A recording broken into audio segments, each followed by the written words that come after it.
Hello everyone, welcome to our Skilled Worker Open Day. My name is Sukhvinder and I'm an immigration solicitor. In the last 12 months, I have assisted hundreds of care providers in getting their sponsor license. Some came to me after the Home Office rejected their applications, while others needed my assistance with a compliance widget. I have sat in countless compliance widgets and gained invaluable insights on how to meet the sponsor requirements. I'll be sharing some of them with you today. For this segment, I'll walk you through what I believe is the correct interpretation of the immigration rules and sponsor guidance in respect of securing a sponsor license. You see, applying for a sponsored license is not a simple exercise of filling an online application form, paying the required application fee, and submitting the application. There are rules you need to satisfy to get the license.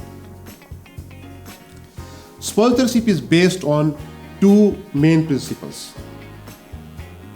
First, it is a privilege, not a right. Therefore, your license can be suspended and revoked if you do not comply with your sponsor duties. Second, you only employ and sponsor overseas nationals who meet the qualifications, skills, and experience requirements of the vacancies you are trying to fill. Therefore, your license can be suspended or revoked if you do not follow a robust recruitment process and do not have in place effective HR system. The Home Office takes seriously its duty to maintain a register of sponsors who discharge their duties and responsibilities accordingly. They take compliance action when it is considered that a sponsor has failed to do so or poses a risk to immigration control. Just so you know, if your sponsor license is revoked, you cannot continue employing your sponsored migrants. They will have to go. Sadly, you will be in the same position again when you don't have a sponsor license. First, all your investment will be gone. I'm sure you don't want to be in that position. That's why I always advise our clients to ensure they understand their sponsor duties and always remain compliant with our support. We know you get busy recruiting. We know the hard work involved in onboarding your new care staff and the time you spend training these sponsored migrants to work effectively in their new roles. But they are not an excuse. At the end of the day, you must be able to demonstrate compliance when the Home Office turns up at your doorstep to check them. So now the question arises, how do you apply for a sponsor license? You apply by completing the online application form and submitting the supporting documents specified in Appendix A. You must pay the correct application fee. You must evidence 4 things in your application. Remember 4 things. Number 1, you are a genuine organization operating lawfully in the UK. Now the question arises, how do we evidence this? To evidence this, you must submit the correct document to support your application, because the burden of proof is on you. You will find the list of documents in Appendix A of the Immigration Rules. And here we have an expert tip for you. It is a tell and show exercise. For example, if you want to sponsor 50 carers, you must evidence that your organization has the financial capacity to pay the wages of these workers. This means having access to sufficient funds to pay the salaries of 50 workers. Don't say it in the form or at compliance interview if you can't show it to the Home Office. Remember that. So number 2, you are honest, dependable, reliable, and are not engaging and have not engaged in behavior or actions that are not conducive to the public good. So how does the Home Office check this? Oh well, they run standard checks with the police, credit reference agencies, companies house, and other government agencies to look at not just your history and background. The Home Office checks the same with the key personnel named in your application and any people involved in your day-to-day running. I can give you another expert tip here. Make sure your team has the required qualifications, skills, and experience to manage the day-to-day running of your service. And number 3, you are capable of carrying out your sponsor duties and evidencing your compliance in a time frame and manner as set out in section C1 of part 3 of sponsor duties and compliance. The Home Office judges this by looking at your current human resources and recruitment practices to ensure you can fulfill your sponsor duties, and they may visit you before the license is granted.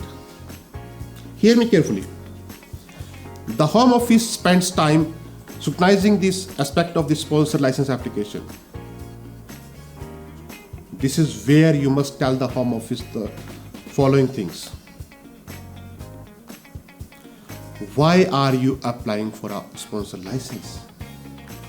What sector do you operate in? What are your opening operating hours? And the jobs you wish to fill and for which you intend to assign a certificate of sponsorship, and an up-to-date hierarchy chart detailing any owner, director, and board members. If your business has 50 employees or fewer, you must list all employees and set out the names and titles of all staff. And when you tell the Home Office about the jobs you wish to fill for which you intend to assign a certificate of sponsorship, you must include the following information for each job: their job title and occupation code, duties, and where the job sits on the hierarchy chart, and the minimum salary you would guarantee if the job were vacant today, the skills, experience, and qualification required. That's a lot to cover. And how do we tell the Home Office exactly about all this? Well, in our practice, we write all these submissions on your behalf in a covering letter that we send along with your submission sheet and supporting documents to the Home Office. Want another expert tip? I know. So, we find in our experience that the more comprehensive and legally sound our submissions are, the quicker the Home Office decides on the applications we represent. Because we leave no gaps of ambiguity as to the organization's suitability. And number 4, you must meet any relevant route-specific requirements. For example, if you are applying under the skilled worker route, you must be able to show that you have genuine employment, which meets the skill level and any salary requirements of the route. What's that requirement really mean? That means you cannot employ and sponsor an applicant on a job not on the eligible occupation code list. For example, the care assistant job SOC code 6145 was added to the eligible list in February 2022, allowing care providers to sponsor carers from overseas.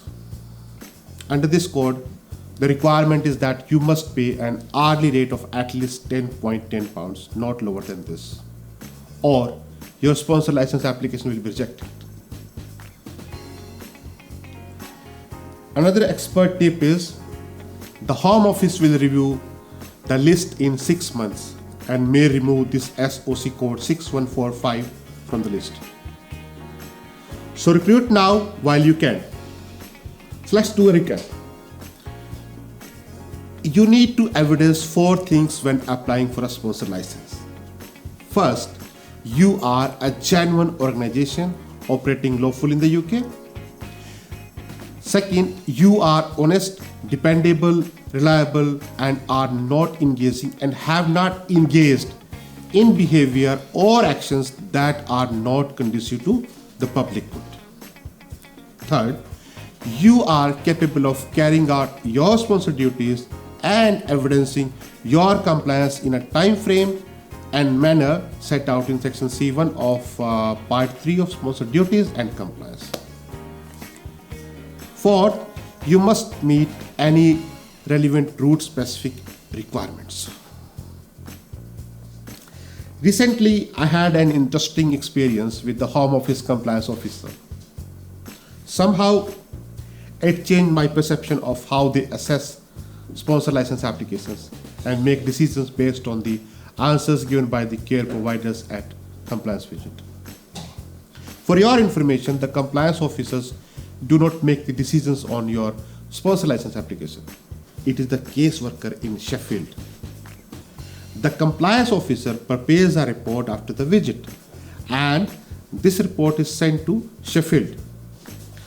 The caseworker then considers all the information submitted in the online form, along with the security checks, submission sheet, covering letter, and report. This process can take up to 2 weeks. I remember my client made honest mistakes when answering some of HR questions asked during the visit, which I believe will negatively impact the application outcome.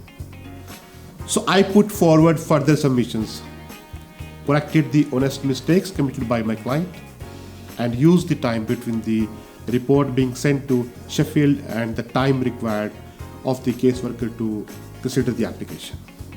Guess what? It worked. I can confirm that they considered my further submissions, which resulted in the grant of my client's sponsor license. The Home Office is very reasonable and considerate, after all. I can tell you that 96% of sponsor license applications are rejected because of human resource and recruitment systems and practices that do not demonstrate a capability to meet sponsor duties. We see this every day. I remember one domiciliary care business based in Milton Keyes. They came to us in April 2022 when the Home Office rejected their sponsor license application on various grounds. They failed to evidence right to work documents of their current staff. They could not show effective systems to monitor migrants' status or keep migrants' contact details updated. They have no evidence of meeting their record-keeping duties or monitoring absences, and the salary offered did not meet the rate under the correct occupation code. So what did we do differently to help this client? We corrected all the issues identified in the refusal letter. We helped the care provider create new HR system and recruitment processes that are robust and that meet the Home Office requirements. We undertook a compliance audit and prepared the employer for any interviews.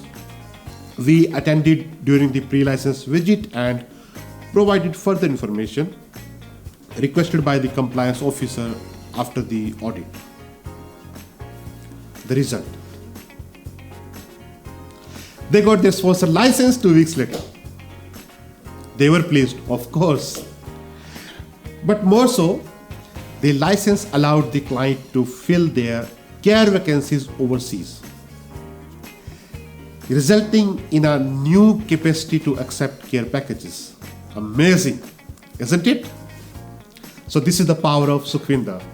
But seriously, the challenges within the healthcare sector after Brexit and the pandemic, we believe there is no other way but international recruitment. So if you want to rebuild your care team and meet the care demands of your clients, you must get a sponsor license. And if you want to get it right the first time, my name is Sukhvinder and below is my number.